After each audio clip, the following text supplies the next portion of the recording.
네, 이번 시간은 의료법규 중에 혈액관리법 관련된 정리를 해드리도록 하겠습니다.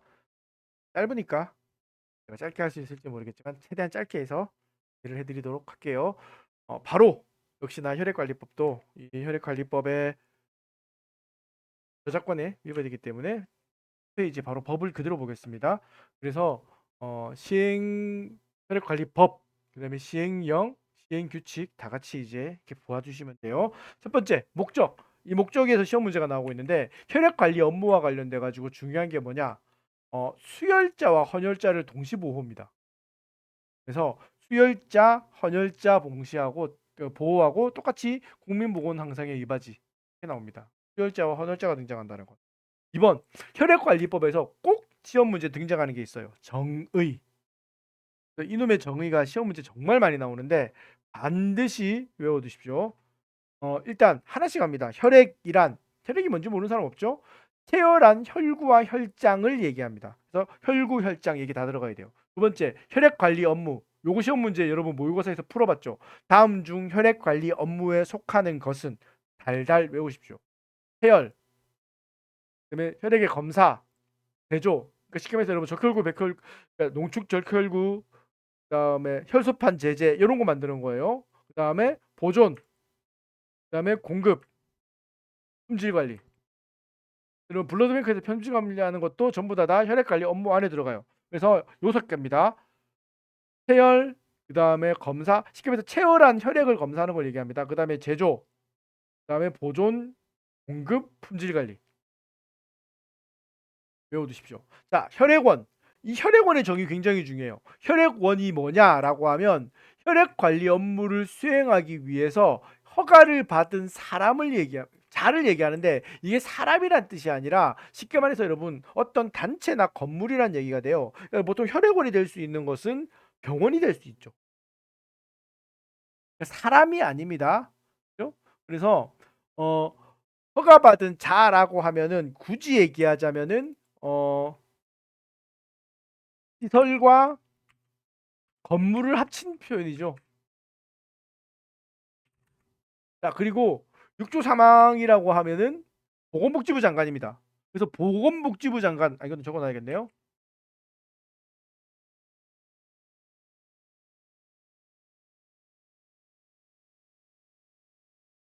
여기까지 돼야지 이게 좀 이질려나.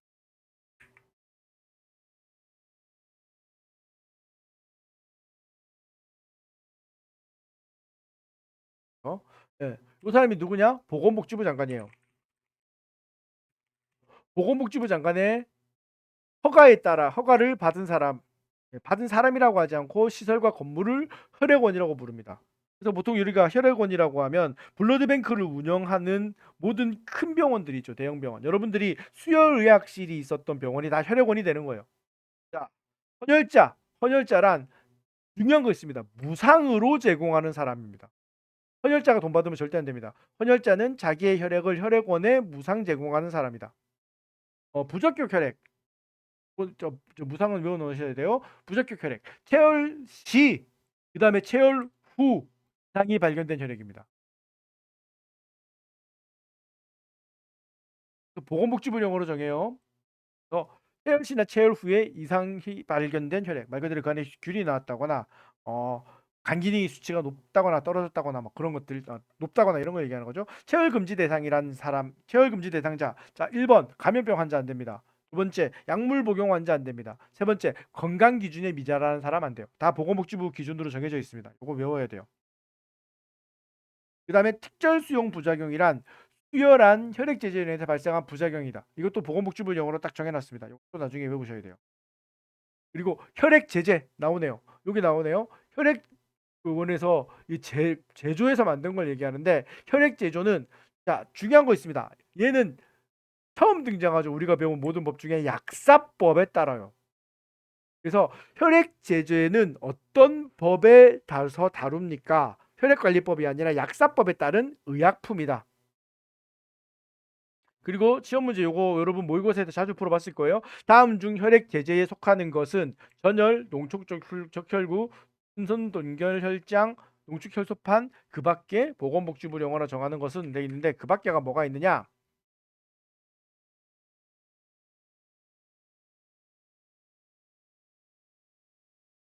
백혈구, 제기혈적혈구, 백혈구, 여가적혈구, 세척적혈구, 동결혈구 쭉 나와 있죠. 다 외울 필요 없습니다. 어? 전열, 농축적혈구, 신선동결혈장, 농축혈소판 요거 네 개가 주로 나와요. 외워두시면 됩니다. 원료 혈장 나오네요. 원료 혈장 혈액 제제 중에서 어, 혈장 분해 제제 혈장을 원료로 해서 제조로 얻어진 약품입니다. 제조를 위해서 혈액원이 혈장 분해 제조업체에게 공급하는 혈장. 혈장을 가지고 뭔가를 만들기 위해서 보내주는 혈장을 원료 혈장이라고 한다. 자, 그 다음에 헌혈 환급 예치급 요거 정말 시험 문제 자주 나와요. 그리고 개념도 어려워요. 요건 여러분 별표를 달달달달 쳐고 제대로 외워두셔야 돼요. 헌혈 환급 예치급 장. 자, 헌혈 환급 예치금이란 말은 뭐냐 하면은 말 잘 보세요. 수혈 비용을 보상하거나 헌혈 사업에 산업화할 목적으로 혈액원이 보건복지부 장관에게 예치하는 금액입니다. 자, 그래서 나중에 가면 나오겠지만 헌혈 환급 예치금은 쉽게 말해서 여러분 혈액원이 보건복지부 장관한테 돈을 주는 거예요. 왜 돈을 여러분 그 피를 그래서 여러분 혈액원이 여러분 적십자 다가가서 저기 헌혈하면은 혈액원에서 초코파이 주잖아요. 그럼 혈액원은 초코파이 받아가지고 피를 받았지. 그 피를 뽑아서 피를 보관할 때마다 그 돈을 여러분 피를 바친 헌혈자한테 주는 게 아니라 보건복지부 장관한테 내놓는다는 거지. 그러면 여러분 일단 처음 옛날에 누가 이렇게 물어본 사람이 있어요? 아니 피를 뽑고 싶어서 뽑은 것도 아닌데, 아니 그러니까 쉽게 말해서 혈액원은 그러면은 왜 바보같이 보건복지부 장관은 왜 혈액원한테 돈을 삥을 뜯어가요라고 얘기하는데 삥 뜯어가는 거 아닙니다. 왜냐? 여러분 혈액원은 헌혈자한테 혈액을 무상으로 제공받았어요. 그럼 여러분 그 무상으로 혈액을 제공받았다 해가지고 누구한테 그걸 수혈해 줄 때 여러분 공짜로 줍니까? 아니에요. 돈 다 받아요. 그러면 공짜로 재료를 받아서 자기들이 가공해가지고 돈 받고 팔잖아. 그러면은 혈액원은 무조건 이득이네. 원료가 공짜니까. 그죠? 우리나라에서 원료가 무조건 공짜가 되게 돼 있어. 그러니까 보건복지부 장관이 야, 너 공짜로 원료 얻어가지고 니들이 조금 가공해가지고 돈 받고 팔잖아. 그러니 그 헌혈을 받을 때마다 공짜로 원료를 얻을 때마다 일정 비용을 나한테 예치해 내 넣어놔. 그러면은 만약에 헌혈 때문에 문제가 벌어졌거나 헌혈을 장려하는 사업을 할 때 내가 그 돈을 쓸게 하는 게 헌혈 환급 예치급입니다. 그래서 나중에 헌혈 환급 예치급을 어디에 쓸 것인가가 굉장히 중요한 꼭지로 나와요. 자, 체열이 뭔지는 알죠? 수혈 등에 사용되는 혈액 제제를 제조하기 위하여 헌혈자로부터 혈액을 채취하는 행위입니다. 자, 체혈 부작용. 여러분 수혈 부작용 말고 체혈 부작용이에요. 이건 뭘까요? 체열한 후에 헌혈자에게 나타나는 혈관 미주신경성 반응과 피하 출혈 같은 부작용을 얘기합니다. 그러니까 쉽게 말해서 뭐예요? 혈관 미주성 신경 반응은 뭐겠습니까? 피를 뽑았더니 피야 어지러면서 기절하는 거 얘기하는 거죠. 피하 출혈이 뭡니까? 피 뽑았더니 멍드는 거 얘기하는 거예요. 그죠? 자, 시험 문제에 뭐라고 나오냐? 체열 부작용이 뭡니까라고 얘기할 때 교묘하게 헌혈자가 아니라 수혈자로 바꿔요, 이걸. 여러분 수혈 받는 사람이 부작용이 오는 거는 수혈 부작용 혹은 20편대 숙주 반응이에요. 체열 부작용이라는 걸 말 그대로 꼭 누르고 있으세요 했는데 꼭 안 누르고 있다가 멍드는 그 정도를 체열 부작용이라고 합니다. 헌혈자에게 나타나는 거예요. 이거 기억해 두세요. 시행 규칙 중에 부적격 혈액 판정 기준이 있어요. 이거 진짜 중요해요. 요거는 여러분 이 표를 달달달 외우셔야 돼요. 그래서 어떤 검사를 하느냐? B형 간염, C형 간염, 다시 B형 간염, C형 간염, 그다음에 에이즈 후천성 면역 결핍증, 그다음에 사람 세포 T세포 림프 친화 바이러스라고 해서 HTLV라고 하는데 여기서 별표 쳐야 될 거. 혈장 성분은 제외입니다. 딱 요대로 외우세요. 네, 혈장 성분은 제외. 자, 그다음에 매독 들어갑니다. 그리고 간 기능 검사도 외우셔야 되는데 간 기능 검사에서 양성인데 간 기능 검사는 수치가 딱 나와 있어요. 101 유닛 퍼 리터. 그 수치 외우셔야 돼요.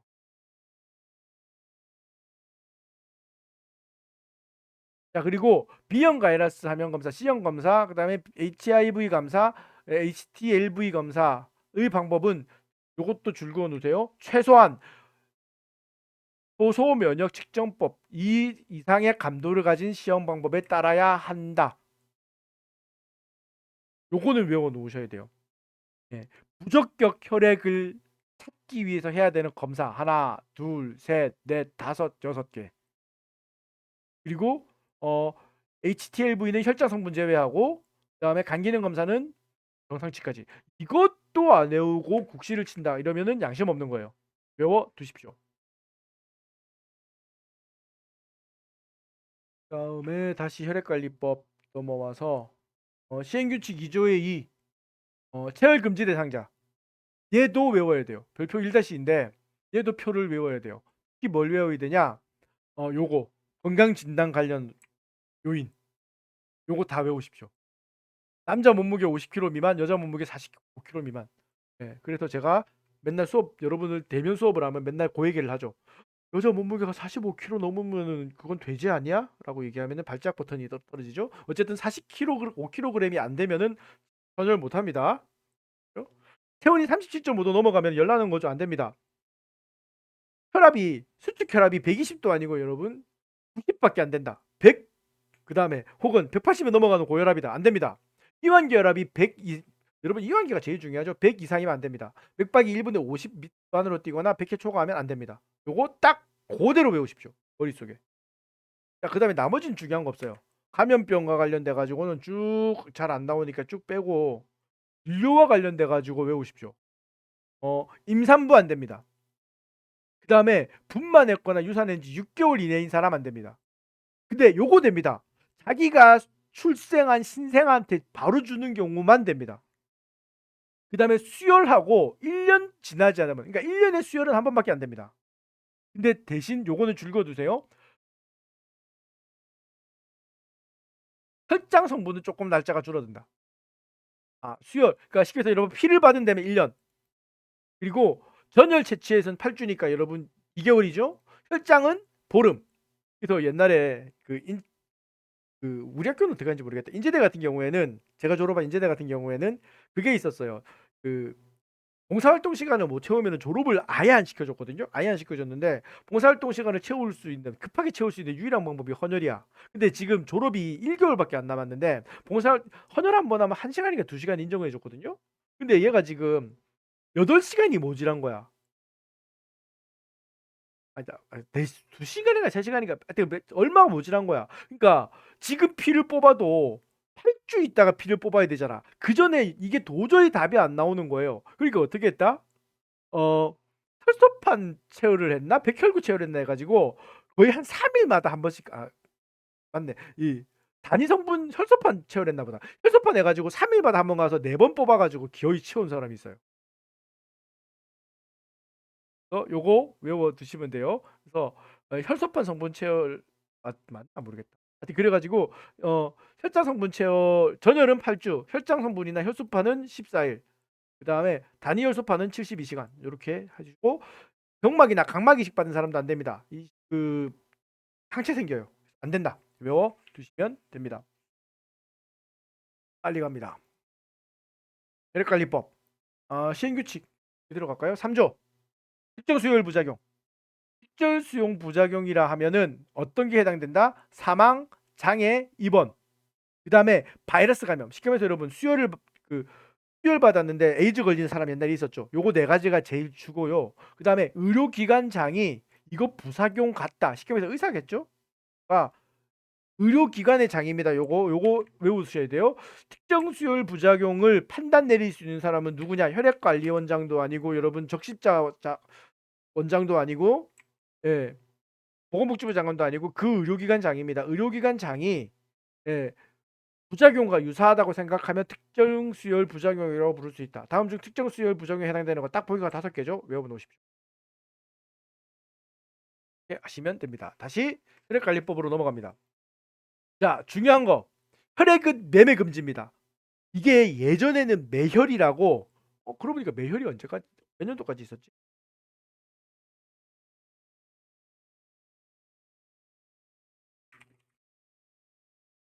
헌혈을 하면 정말 돈을 줬어요. 그래서 돈이 필요한 사람들은 가서 피를 팔았어요.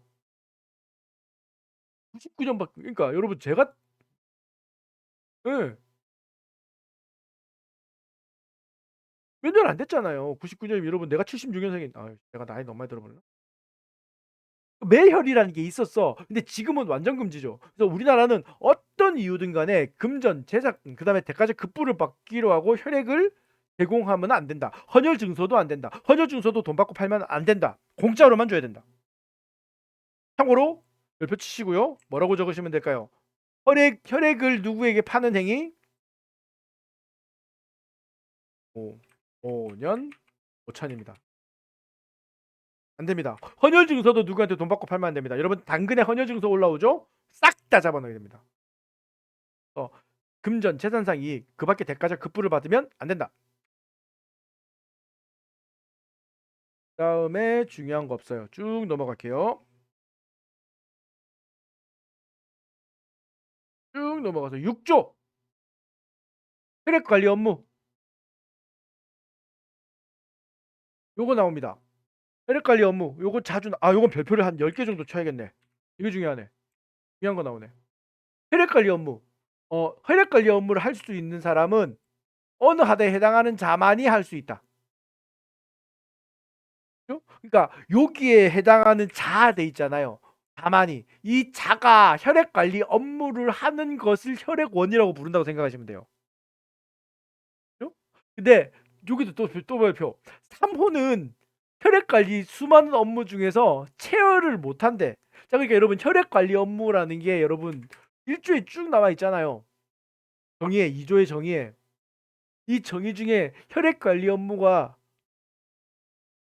해열 검사 제조 보존 공급 품질 관리를 얘기하는데 이 혈액 관리 중에 할 수 있는 사람 중에 3호에 해당되는 사람은 체열을 못 한대. 이해하시겠죠? 다음 중 체열을 못 하는 사람이 이렇게 되는 거예요. 첫 번째, 의료법에 따른 의료기관. 그러니까 여러분, 의료기관에 뭐가 들어가요? 병원, 의원, 되잖아. 그죠? 한방병원, 치과의원 뭐 다 되긴 하는데 원래 그렇게 하더라도 조금 애매하긴 하죠. 그죠? 그래도 어쨌든 예, 병원, 의원, 종합병원은 된다는 얘기예요. 그다음에 대한적십자사가 돼요. 그리고 혈액 보건복지부용으로 허가받은 혈액 제조업자는 가능한데 얘는 뭐를 못한다? 혈액을 만들고 보관하고 제조할 수 있어도 뭐는 못한다? 체열은 못한다. 이해하시겠죠? 그래서 1항 및 1항 1호 2호 그러니까 쉽게 말해서 병의원과 대한적십자사가 혈액 관리 업무를 해서 혈액원이 되려면은 뭐 해야 된다? 적합한 시설과 장비를 갖춰야 된다. 여러분 아무리 의원이 된다고 하지만 의원이 혈액원이 될 수 없는 제일 큰 이유죠. 적합한 시설 장비. 쉽게 말해서 여러분 혈액을 뽑고 혈액 제제를 농축하고 혈액을 보관하고 하는 블러드뱅크를 그 종합병원이 아닌 이상 만들기 쉽지가 않죠. 그래서 혈액원이 안 되는 겁니다. 그 다음에 혈액원을 개선하려고 하는 사람은 보건복지부령입니다. 정하는 바에 따라 보건복지부 장관의 별표 허가입니다. 당연히 허가겠죠. 별표입니다. 허가예요. 신고 아니에요.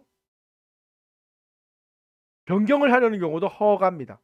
그리고 혈액관리 업무 중에서 이게 제조하려고 하는 사람은 약사법에 의해서 의약품 제조 허가를 받아야 한다.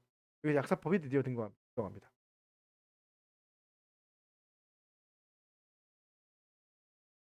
밑에 시행령이 하나 있는데 5조입니다. 줄만 그어 놓읍시다. 혈액 제조업자 어디 갔어?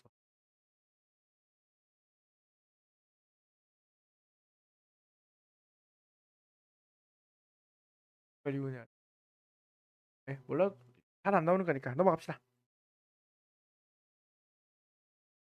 자, 그 다음 페이지에 여러분 책을 쓰시면은 그게 되죠? 저기 저작권 위반이니까 그냥 넘어가겠습니다. 시행 규칙 한번 볼까요? 5조의 3. 혈액원의 개설 허가 및 변경 허가. 그러니까 만약에 혈액원의 개설 허가를 받고자 하면은 딴 거 필요 없고 보건복지부 장관의 허가입니다.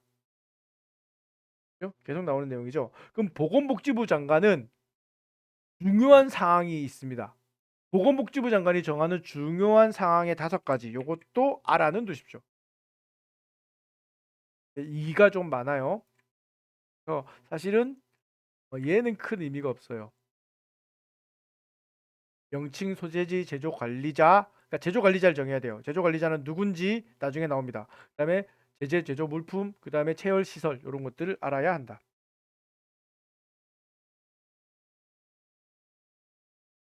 그리고 만약에 중요한 변경을 하기 위해서는 또 변경 허가를 받아야 한다. 그리고 변경 허가할 때는 아예 혈액원 개설 허가증을 재교부해야 됩니다. 그러니까 여러분 혈액원 허가받기도 쉽지 않고 계속 관리하기도 쉽지 않고 변경도 쉽지 않다는 거예요. 이거는 외워두십시오. 다시 혈액관리부 6조의 2 혈액관리 업무의 금지. 보건복지부 장관의 허가를 받지 않은 사람은 혈액관리 업무를 하지 못한다. 그죠? 이거는 외우셔야 되죠. 이건 알 필요 없습니다. 6조 1항 같은 거. 그다음에 혈액원으로 허가받지 않은 사람은 혈액원과 유사한 영칭도 사용 못합니다. 외워두십시오. 어, 자, 아까 나왔네요. 제조관리자라는 표현이 나오는데 제조관리자는 누구냐? 여러분들이 혈액원, 그러니까 혈액원이 이제 개념이 오셔야 돼요. 병원이에요. 사람이 아니고. 예, 혈액원에는 무조건 혈액만 담당하는 한 명 이상의 의사가 있어야 돼. 이 의사는 오로지 혈액의 검사, 제조, 보존 등만 하는데 이 사람을 제조관리자라고 부르는 거야. 제조관리자는 반드시 누가 된다? 의사가 된다. 오케이? 혈액원에 근무하는 의사를 제조관리사라고 하는 거예요. 그러면 제조관리사가 하는 정말 중요한 일은 뭐냐? 혈액 어 지, 이제 지도, 감독, 품질 관리, 제조 관리 뭐 이런 것들을 합니다. 자, 중요한 거 3번. 이게 시험 문제에 나와요. 혈액원의 장은요. 제조 관리자의 업무를 방해해서는 안 된다. 그다음에 제조 관리사가 의무 이행을 위해 필요한 사항을 요청하면 거부해서도 안 된다. 쉽게 말해서 여러분 제조 관리사가 혈액 제조 업무를 하면서 지도 관리 감독하잖아. 품질 관리. 그래가지고 이 의사가 와가지고 혈액 샘플을 쫙 봤는데 하나가 유통기한이 3시간 지났어. 병원장한테 가서 이거 버리셔야 되는데요. 그러니까 병원장이 아이씨 3시간 지난 거 그냥 써라고 하면은 이 법에 의거해서 안 된다는 거예요.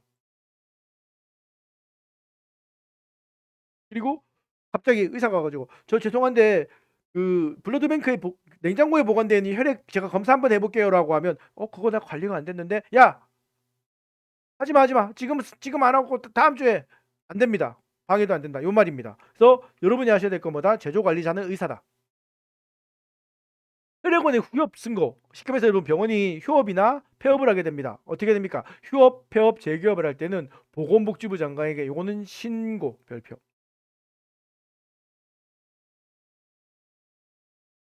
그죠? 자, 만약에 폐업을 합니다. 아니면 휴업을 해야 돼요. 문 닫아야 돼요. 그러면은 그 의료법에서 배웠던 거랑 똑같아요. 그 자료들 다 어디다 넘겨야 될까요? 별표 치십시오. 자료는 대한적십자사 회상에게 넘깁니다. 앞으로 여러분 공부하다 보면은 도대체 혈액과 관련된 행위에 왜 대한적십자사가 들어가냐라는 얘기가 나올 거야. 원래 여러분 적십자사가 하는 일이 뭔지 아세요?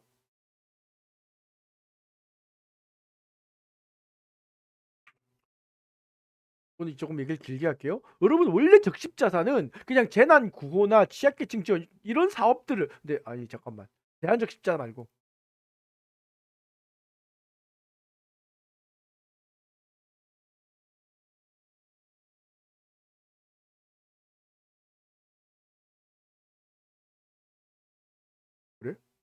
저도 몰랐어.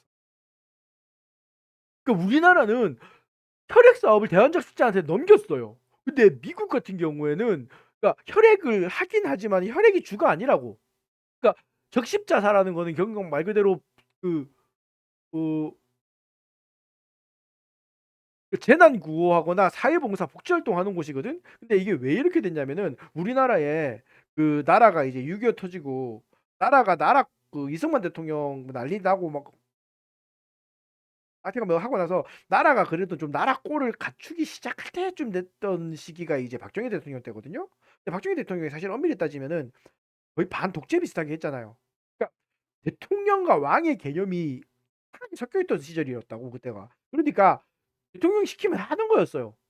오죽하면 여러분 박정희 대통령 다음이 전두환 대통령이었는데 전두환 대통령은 기업 그러니까 명령 하나로 여러분 기업 하나 방송국 하나는 문 닫게 만들 수 있는 수준이었어요. 지금하고는 상상도 못했죠. 근데 이제 그때 지금 이 수혈 업무를 그러니까 그 혈액 관리하고 하는 업무를 뭔가 좀 해야 되는데 누구 시키지 하다가 그냥 야 대한적 십자사 니들이 해 이렇게 된 거야. 예? 왜 저희가요? 그냥 하라면 해 이렇게 된 겁니다. 그래서 우리나라는 혈액 관리 업무를 대한적십자사가 하는 거야.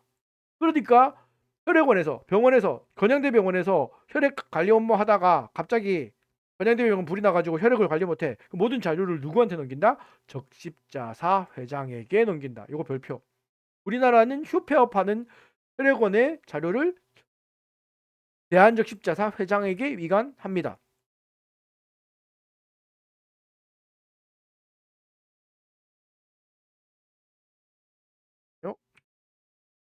대면 수업이면 이런 것도 물어보고 했을 건데 여러분 병원이 그러니까 의료기관이 문 닫으면은 그 자료를 누구한테 이관하나요? 뭐 이런 것들 그죠?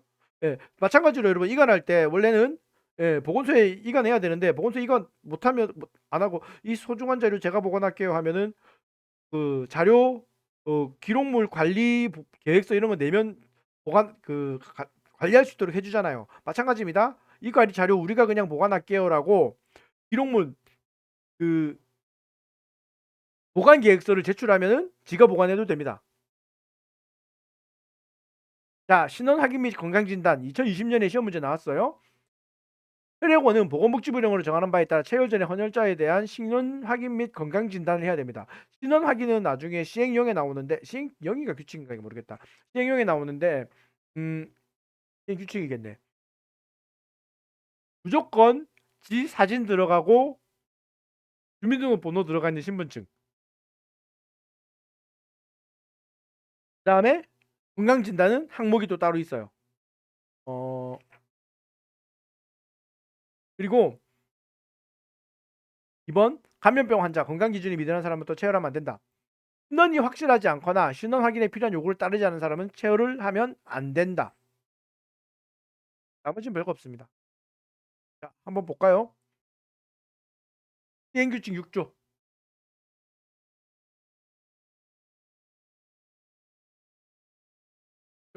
네, 일단 체열하기 전에 신분 확인해야 됩니다. 신분 확인 방법 주민등록증, 여권, 학생증, 그 다음에 신분증명서. 총 여러분 운전면허증 해도 되긴 됩니다. 근데 여기 예외 있습니다.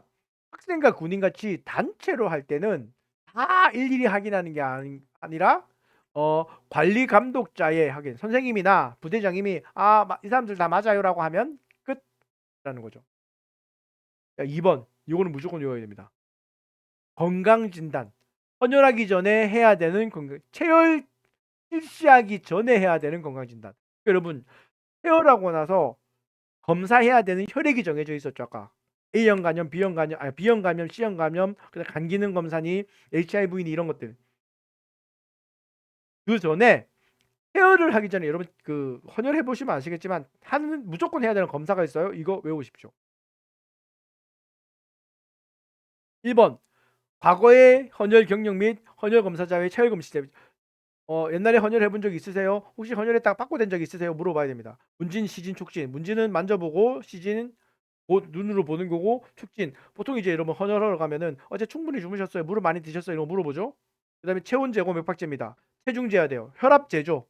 그리고 빈혈을 검사하는데 요거 세 가지. 옛날에는 황상무리법 많이 썼어요. 그래서 어 그 황상무리법이라고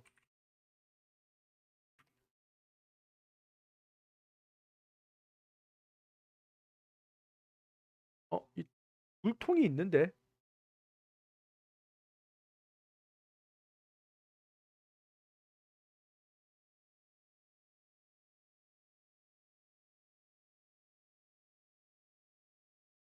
아, 옛날에 그거 하나 찍어 놨어야 되는데. 제가 요런 거. 에이, 안 보. 미안해요. 그냥 빨리 갈게요. 하여튼 그런 통에다가 그거 딱 찔러가지고 통 떠뜨려가지고 이게 바닥에 가라앉으면 되는데 위에 둥둥 뜨면은 헌혈 못하고 그랬어요. 요즘에는 아마 혈색소 검사하거나 적혈구 염증률 검사를 더 많이 할 겁니다. 그 다음에 요거 별표. 혈소판 개수 검사를 하는데 이거는 혈소판 성분 체열하는 사람만 해당합니다. 자, 혈액원은 어 2항 1호, 그죠? 체열하기 전에 그 과거의 헌혈 경력만 이거 대상 여부를 조회할 수 있다고 돼 있잖아요. 이 조회를 신청서를 전자문서로 할 수 있어요. 그래가지고 헌혈하기 전에 띡 해보고 아, 전번에 헌혈 못 하셨죠? 이번에도 못 하실 것 같아요라는 얘기를 해야 돼요. 그리고 신청서를 대한적 십자회장. 여러분, 그래서 그 혈액관리법에서는 모르면 대한적 십자회장 찍어도 거의 대부분 맞아요. 혈액관리법에 의한 만 해당한다면. 그러니까 뒤에서 17, 18, 18, 19, 20번 문제는 뭐 누가 사람이 나왔다. 답을 알면 좋지만은 답을 모르면 그냥 대한적 십자회사 찍으셔도 돼요.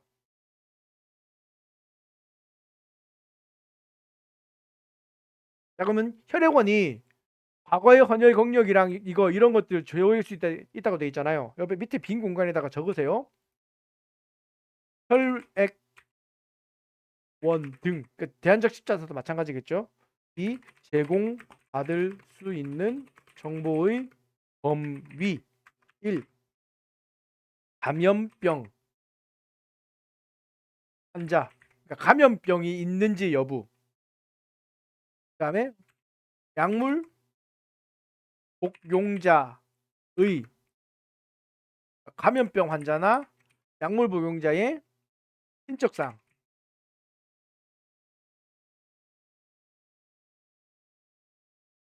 2번 진단명과 감염병 환자의 진단명이나 약물 복용자의 약물명.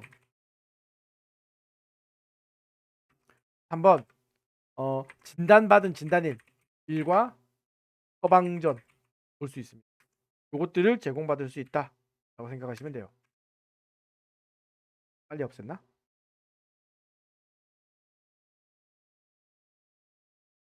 네. 자, 다시 혈액관리법으로 넘어갑시다. 7-2 혈금지 대상자의 관리.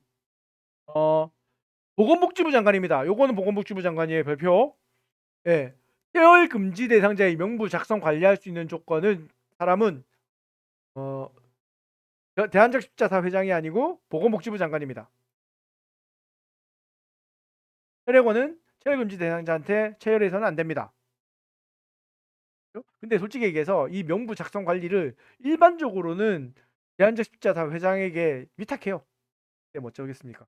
그렇죠? 그리고 혈액원은 보건복지부 운영으로 정하는 안전성 검사를 통과한 체열금지자에 대해서는 체열할 수 있다. 그래서 체열금지 대상자가 됐었는데 체열을 원래 못하는 게 원칙이지만 저 체열할 수 있게 병원에서 인정해줬어요라고 인정해주면 체열할 수 있습니다. 그러면 보고해야 돼요. 보고해가지고 이 사람 앞으로 헌혈할 수 있어요라고 알려줘야 됩니다. 명부에서 빼야 돼요.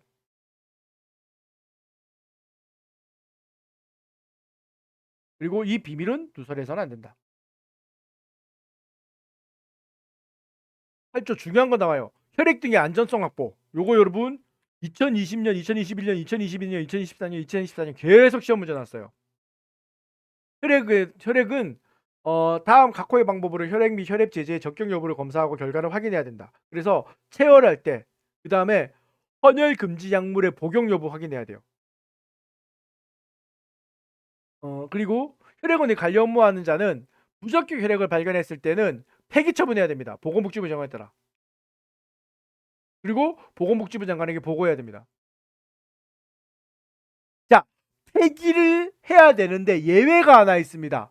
무적격 혈액을 예방접종약의 원료로 사용하는 거나 아니면 혈액 제제 만드는 등 부적격 혈액이라고 하더라도 써먹을 때가 있어서 다른 약으로 만드는 경우 대통령령으로 정해놨거든요. 그럴 때는 괜찮다. 요거 외워놔야 돼요.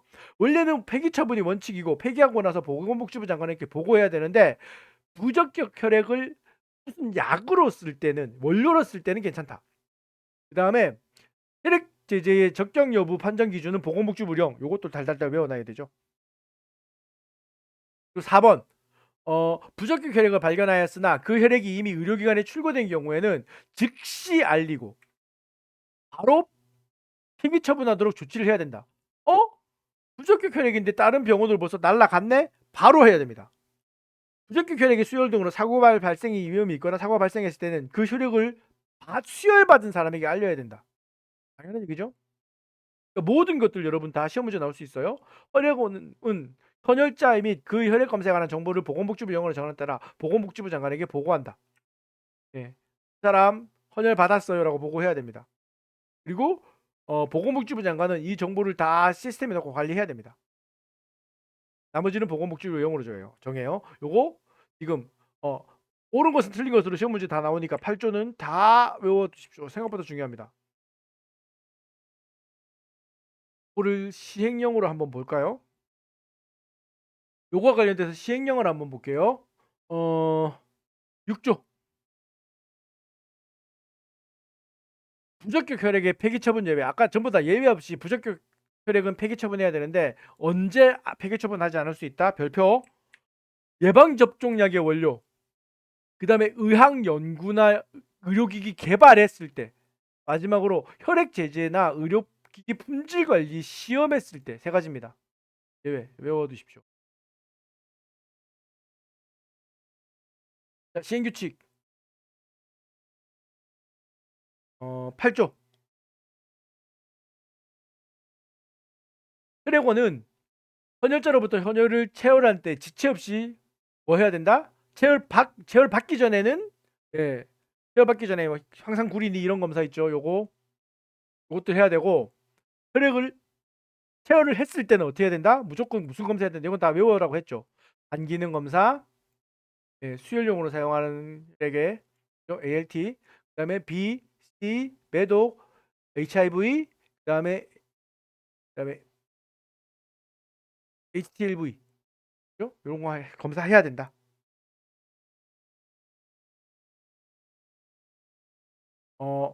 자, 별표. 1항에도 불구하고 혈액원은 헌혈자 본인에게 수혈하기 위하여 헌혈자로부터 체열할 때에 1항에 대한 검사를 실시하지 아니할 수 있다.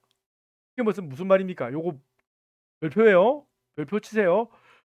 지피를 뽑아가지고 보관하고 있다가 수술할 때 자기한테 넣을 경우에는 이 검사 안 해도 된다는 거야. 왜? 지피니까.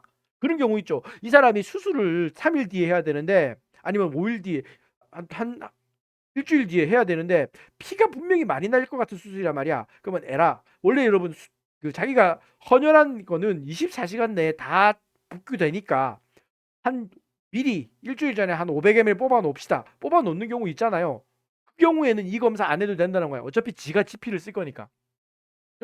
1항에 따른 검사는 의사의 지도하에 별표 100개 누가 해야 된다? 임상병리사만 할 수 있다. 예정 2015년에 됐죠. 그래서 이 모든 검사 여기에 있는 이 검사들은 누가 하면 된다? 혈액의 적격 여부 검사는 누가 한다? 임상병리사가 한다. 국뽕이라고 해야 되나? 뭐라고 해야 되나? 차오르죠. 자, 검사 결과는 헌혈자에게 통보해야 되는데 절대 통보 안 하는 검사. 후천성 면역 결핍증 검사 결과는 통보 안 합니다. 이것도 별표. 왜 통보 안 할까요? 도망갈까봐.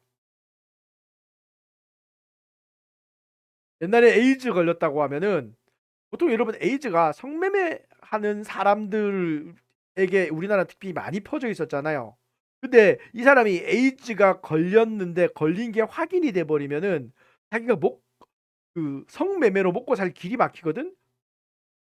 좀 더 심하게 얘기할까요?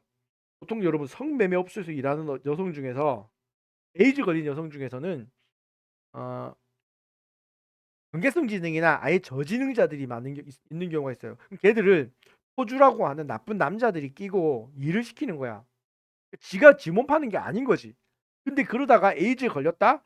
그러면은 걸려다가 죽으면 되니까 에이즈 걸려가지고 신고당해서 이 여성이 치료받아가지고 자기가 돈을 못 버느니 내 몸뚱아리 아니니까 에이즈 걸린 그 사실을 숨기고 도망을 가버리는 거예요. 그래서 검사가 했는데 에이즈가 나왔다?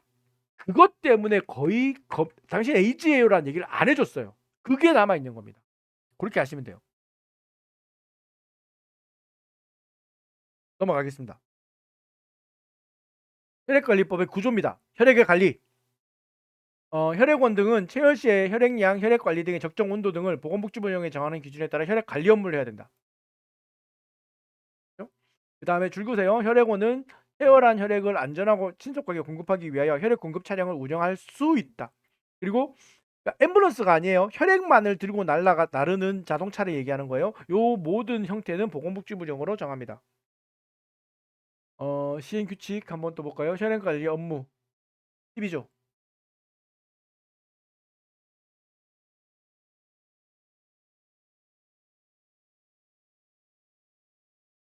일단 체열 업무. 의사 간호사가 체열 전에 건강 진단을 실시해야 된다. 그리고 헌혈 기록 카드 작성해야 한다. 체열은 체열을 필요한 시설이 갖춘 곳에서 의사 지도하에만 해야 됩니다. 의사 없으면 안 돼요. 요거 별표. 요거 미친 듯이 잘 나오죠. 1인 1의 체열량. 이 한도에 110% 초과해서는 안 됩니다. 그래서 전열 400, 성분 500, 주종 이상의 혈액 성분 600. 110까지만 뽑을 수 있어요. 그렇죠? 그리고 당연한 얘기지만 항응고제가 포함된 혈액백 성분 키트에 무균적으로 해야 된다. 그렇죠? 그 다음에 요것도 별표. 네. 관리하는 방법입니다. 전열은 섭씨 1도씨 이상 10도씨 이하에서 관리한다. 그리고 혈소판 제조한 경우는 20도 이상 24도 이하에서 관리한다. 별표. 자, 혈소판 성분 체열은 20도 24도. 그리고 혈장 성분은 6도 이하. 다 외워두십시오. 이거 되게 중요합니다. 외워두십시오. 그다음에 혈액 제제 보존 업무. 이거 이제 수혈의학과 관련된 건데 온도 기억하시면 돼요. 표 2 있죠.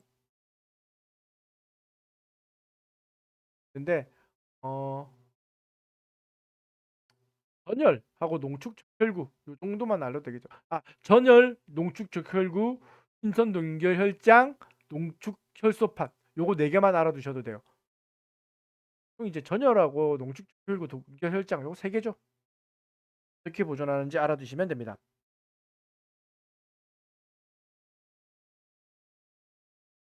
그다음에 혈액 제제 공급 업무.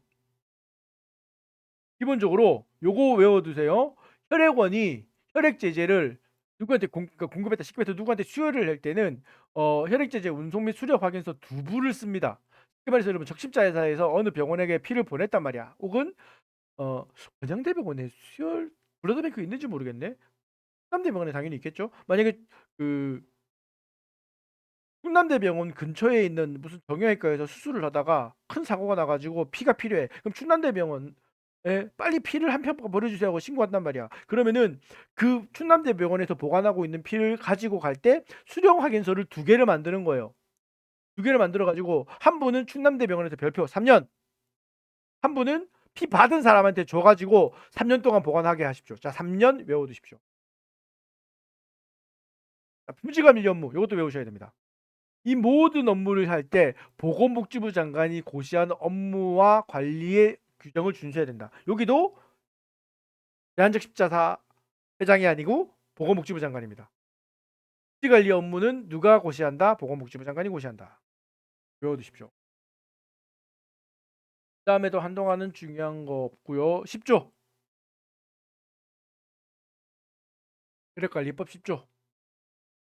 식별 수혈 부작용에 대한 조치. 이것도 시험 문제 자주 나왔어요. 외워두십시오. 의료기관의 당은 특정 수혈 부작용이 발생한 경우에는 누구 별표 시도지사에게 신고하여야 한다. 그럼 자 별표 신고입니다. 그러면 시도지사는 부작용 발생 신고를 받은 땐 보건복지부 장관에게 통보. 그러니까 순서가 어떻게 되는 거야? 병원에서 수혈을 해줬는데 이 수혈을 맞고 나서 여러분 그 갑자기 뭐 용혈性빈혈이 온다거나 재생 뭐 이렇게 됐다. 그러면 누구한테 신고한다고? 보건소장도 아니고 시군구청장도 아니고 그 병원이 있는 시도지사한테 신고한다고. 그럼 시도지사는 누구한테 신고한다? 보건복지부 장관한테 통보한다. 그러면 이제 보건복지부 장관이 실태조사하면 됩니다. 자, 실태조사는 누가 한다? 또 보건복지부 장관이네요. 생각보다 질병 저기 뭐야 흑십자사 회장보다 보건복지부 장관이 더 많네요. 어쨌든 그래요. 그래서 보건복지부 장관이 실태조사합니다. 순서 알아두셔야 돼요. 의료기관의 장이 수요 부작용이 발생하시면 누구? 시도지사.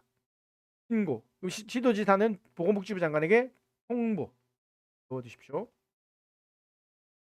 어, 그리고 아마 시행규칙 보면은 나와 있을 거예요. 15일.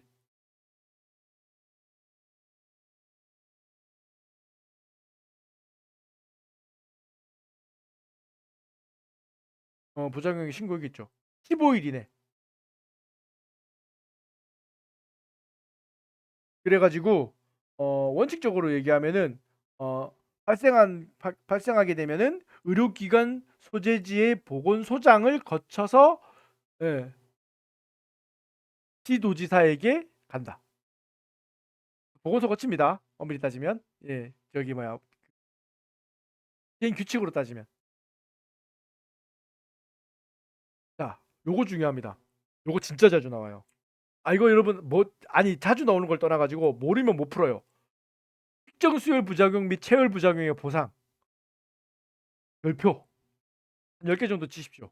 뭔 말이냐면은 여러분 수혈을 하거나 체열을 하다가 여러분이 몸에 피해를 입잖아. 그럼 보상받을 수 있어요. 어떻게?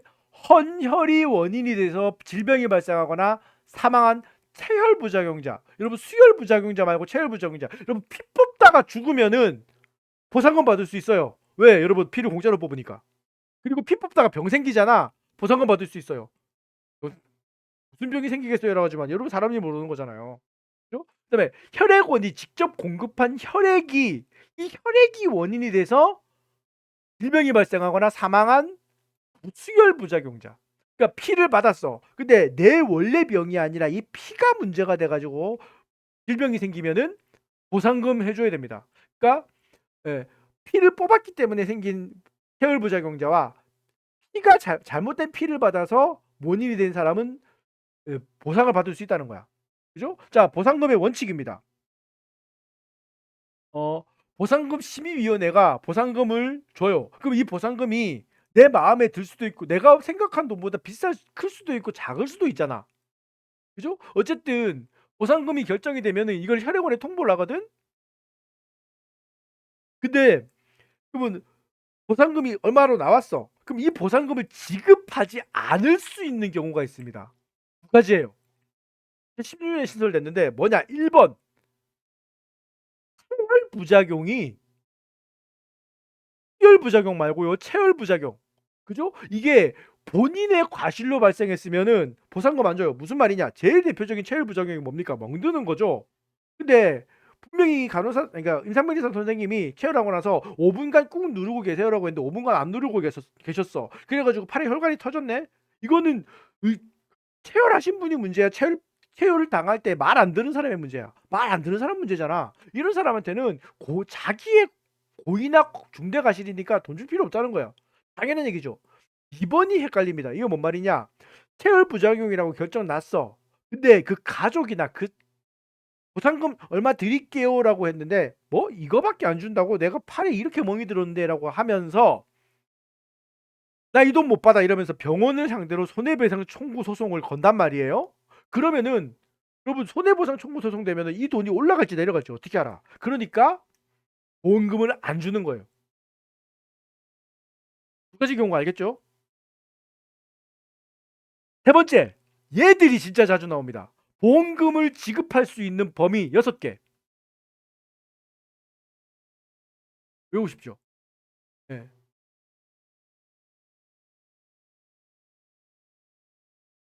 1번 진료비. 그러니까 내가 어디가 아픈지 병원 가서 알아봐야 될 거 아니야. 쉽게 말해서 가령 내가 에이즈 걸린 사람의 환자의 피를 수혈받았어. 근데 몸에 에이즈 증상이 나와. 그러면 여러분 에이즈인지 아닌지 검사 받아야 되겠지. 그럼 그 진료비를 내가 내야 돼? 아니잖아요. 병원 가서 진료받았는데. 이거 보상금으로 특정 수혈 부작용 비용으로 준다는 거예요. 2번 장애인이 되면은 자 보상금, 사망이 되면은 보상금. 장애와 사망은 보상금입니다. 자 4번 장제비. 이게 시험 문제 자주 나오는데 장제비가 뭘까요? 여러분 장례비라고 하면 뭔 말인지 알겠어요? 장례식장에서 쓰는 모든 비용을 얘기하죠. 쉽게 말해서 여러분 꽃도 놔야 되고 관도 놔야 되고 여러분 그 뭐야 시장국도 먹어야 되고 냉장고에다가 여러분 카스도 넣어놔야 되고 하잖아. 그런 장례식에 쓰는 비용 말고 아예 적어드릴게요. 시체 처리, 시체 운반, 그다음에 화장, 그다음에 염이라고 하죠. 시체 닦는 거.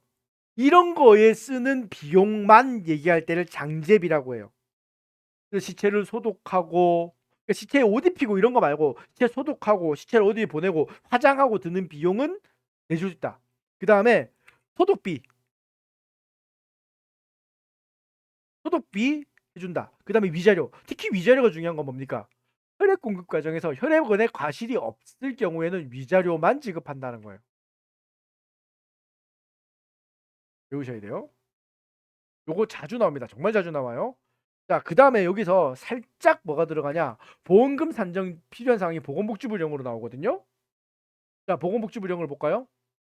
어, 보험금을 산정하는 경우에는 고려해야 되는 게 뭐냐? 딴 거 필요 없어요. 어, 혈액원과 혈혈자의 과실 수준. 헌혈 한 사람이 문제냐, 혈액원이 문제냐. 그다음에 체열, 그다음에 수혈, 사망, 질병, 부작용들이 인과관계 수준. 그다음에 사망, 질병, 부작용 유종, 유형, 그다음에 성격 피해 정도. 사망과 질병이 같으면 안 되겠죠. 피해 비용이. 그다음에 보상금 산정하는데 고려할 필요가 있다고 생각하는 사항. 요 네 가지입니다. 읽어 두시고요. 자, 요거 재밌습니다. 보상금을 지급하는 경우에는 반드시 예금 계좌에 입금해야 돼요. 현금으로 주면 안 돼요. 왜 그럴까요? 현금으로 받으면 안 받았다고 난리치거든요. 그리고 현금이 눈에 바로 꼽히면은 일부러 헌혈하면서 돈을 타내려고 하는 사람이 반드시 생겨요. 그래서 이 법령이 신설 생긴 거예요. 자, 그리고 웃기는 건 그래서 이거 입금 계좌로 무조건 넣어드릴 거예요라고 얘기해서 증거를 남기려고 하는데 나 계좌 없어, 나 신용불량자야, 은행 계좌 하나도 없어라고 하면은 특별한 사유가 있잖아. 그러면 정말 합의해가지고 시급 방법을 결정하는 겁니다. 원칙은 어떻게? 예금 계좌 입금이 원칙이다. 그것도 외워두십시오. 다 끝나갑니다. 12조 기록의 작성 쭉 넘어가면 돼요. 보건복지부령으로 정합니다. 네, 혈액 관리 업무에 관한 기록을 작성해 두어야 한다. 네, 보통 여러분 그 보건복지령으로 정하는 기간 동안 보존해야 되는데 요거 죄송해요. 여러분 하나가 더 있어요. 몇 년입니까? 10년입니다. 여러분 10년짜리가 전 3개를 기억하고 있었는데 4개예요. 그럼 10년짜리가 뭐야? 진료기록부, 수술기록부, 그다음에 어 감염병 관련돼서 예방접종 부작용 그리고 요거 뭐야? 뭐지? 그 서류, 헌혈 경력, 부적격 혈액 처리 현황 이런 것들에 대한 기록에 대한 서류. 요거 10년 보건복지부 정한 전자 혈액 관리 업무 기록을 포함한 그러니까 미안해요. 밤 새벽이 지금 4시가 넘어가니까 말을 전다. 혈액 관리 업무에 관한 기록은 10년 보관입니다. 그대로 지금 방금 제가 정확하게 얘기했어요. 혈액 관리 업무에 관한 기록은 10년 보관. 그리고 이 업무에 종사하는 사람은 당연히 예, 유출 변조 훼손해서는 안 된다. 그리고 14조 보시면은 혈액원은요. 헌혈 경력 검사 조에서 부적격 처리 현황, 헌혈 정보 통보 기록, 헌혈 기록 카드를 다시 말하지만 10년 보관해야 된다. 10년 보관해야 되는 서류들이 이렇게 남아 있어요. 특정 수요 부정응 발생 신고 기록까지. 요거 4개 또 줄은 그어 두십시오. 10년을 물어보지 이걸 다 물어보진 않는데 그래도 알아는 두십시오. 열심히 하고 싶으시 현장 찍으시고 싶은 분들 하시면 됩니다.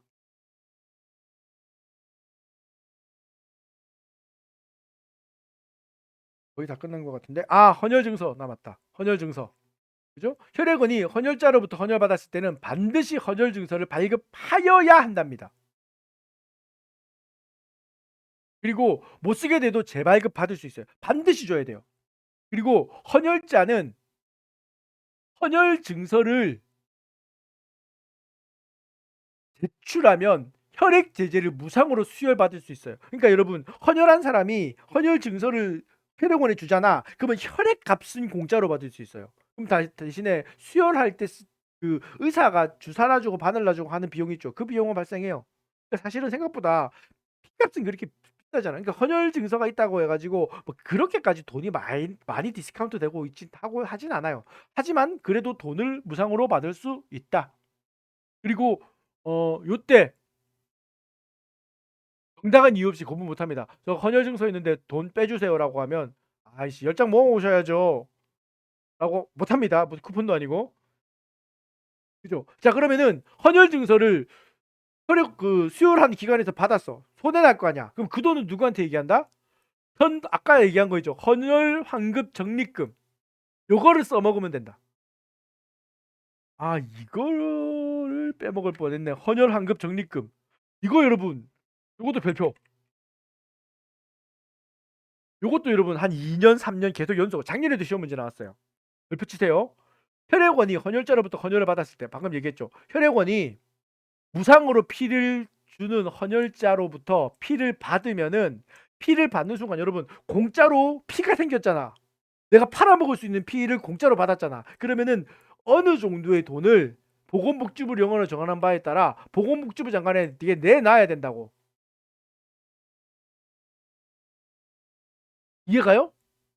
근데 내놨는데 이 혈액을 이 검사했더니 부적격 혈액이야. 못 써먹는 혈액이야. 못 팔아먹는 혈액이야. 그러면 보건복지부 장관이 또 돈 돌려줘야 돼요. 재밌죠? 그러니까 이 모든 항목이 왜 생겼느냐? 헌혈자는 돈 받고 혈액원한테 피를 줄 수 없기 때문에 그래요. 그러니까 혈액원이라는 곳은 헌혈자한테 공짜로 원료를 얻는다는 거지. 지가 가공 안 해도 돈이 얼마 들지 몰라도 그 돈은 다 팔아먹을 때 받을 거 아니야. 그죠? 그러니까 니들이 공짜로 피를 받으니 어느 정도 돈은 보건복지부 장관한테 내놓으라는 거지. 근데 그 피를 못 쓰는 피다? 보건복지부 장관이 돈을 뱉어내겠다는 거예요. 자, 그러면 보건복지부 장관이 그렇게 돈을 모아서 어디에 쓴다? 여기에만 사용해야 된다. 이거 시험 문제 나왔어요, 작년에. 수혈 비용의 보상. 방금 그 했던 거 있죠. 뭐? 응. 헌혈자가 그 수혈을 받고 나서 저 헌혈증 가져왔는데 했을 때 헌혈증만 받으면 손해나잖아. 그 헌혈증을 보건복지부 장관에게 보내면은 이 적립금에서 까준다는 겁니다. 그 다음에 그 돈 가지고는 충분히 돈이 남을 거 아니야. 그러니까 헌혈의 장려, 연구, 그 다음에 대통령령으로 정하는 용도. 요렇게 됩니다. 요거 4개 외워두십시오.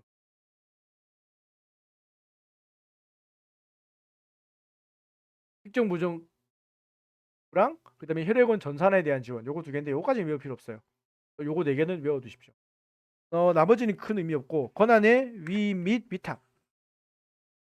이게 마지막일 것 같아요. 잠깐만요. 맞네. 이게 마지막이네. 권한의 위 및 위탁. 기반에서 보건복지부 장관이 1, 2, 3, 4, 5번을 대한적 십자사 회장에게 위탁할 수 있어요. 딱 5개잖아요. 대한적 십자사 회장에게 위탁할 수 있는 업무 5개.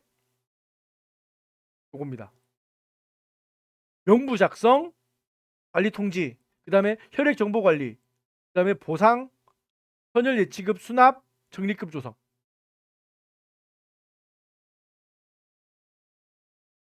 딱 외워두시면 끝입니다. 그러면은 혈액관리법도 다 있네요. 혈액관리법은 많이 안 한 것 같은데. 아유, 여러분 고생하셨습니다. 그렇게 해서 이번에 여러분들이 배워야 되는 모든 의료 관련 관계된 법규를 다 외우신 것 같아요. 여러분한테 무조건 좋은 결과가 있기만을 바라도록 하겠습니다. 고 많으셨습니다. 수업 듣느라 감사합니다.